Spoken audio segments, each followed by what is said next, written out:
Okay, I wanted to post a video about these Acadias with the open track. This one happens to be a 2016. There's several years that were like this. I've heard a lot of people complain about this, but no one's ever posted a video on a solution. And I finally found a decent solution that doesn't make you go insane. So, first thing you gotta do is move the seat all the way to the rear. Then you have to pull these plastic pieces out. Start at the front, just pop up, and they come right out. And then this one's filthy, as you can see.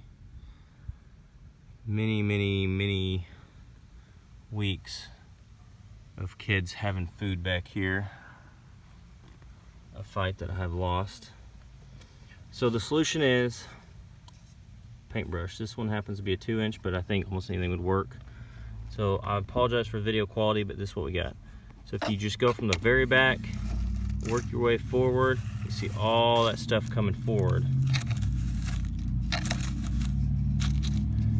And then all you do is get your vacuum on this end, which I don't want to run because it'll be very loud, and vacuum it up, and then you just keep sweeping forward, and all that stuff will get vacuumed up.